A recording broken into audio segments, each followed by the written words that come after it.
Habari zenu Tanzania. Nafikiri tulipofika sasa hivi wa Tanzania, tumefika sehemu ambayo ni muhimu kwa kila Mtanzania kukubali, kutambua na kuacknowledge kwamba Tanzania ni nchi ambayo iko chini ya uongozi wa kidikteta. Ni nchi ambayo wananchi wake ni mateka. Wa Tanzania sisi ni mateka ndani ya nchi yetu. Tunashikiliwa kwa mtutu wa bunduki. Samia anatushikilia kwa mtutu wa bunduki. CCM inatushikilia kwa mtutu wa bunduki. There is no any other way ya kujidanganya. Na ngoja niwaambie kitu. Hii system ya ukatili ya kupiga risasi wananchi ya nini ilikuwepo. Miaka yote ilikuwepo.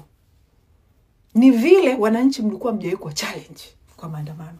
Mlikuwa hamjawahi kuichallenge serikali ya CCM kwa maandamano. Ndio maana tulikuwa hatujawahi kujua ukatili wao. Waliuficha ukatili wao miaka yote hii kwa sababu walikuwa hawajawahi kupata upinzani mkubwa hivi wa kuwaondoa madarakani. Ndio maana waliweza kuuficha ukatili wao. Sasa hivi tumewa challenge, tukawavua nguo, wakajionyesha. Na kwa nini nasema uongozi huu ulikuwepo miaka mingi? Samia Suluhu alichokifanya 29 ni kutoa oda ya wananchi kuuawa. Lakini kilichofanya oda zile zikatekelezwa ni kwa sababu hii ndio system ambayo tayari ilikuwa imeshajengwa. CCM walishajenga system ya kwamba hatuiachi nchi milele na milele. Tutaua kila mtu lakini hatuiachi. Ndio maana ile oda ilitekelezwa. Ngoja niwapeni mfano why nasema hivyo.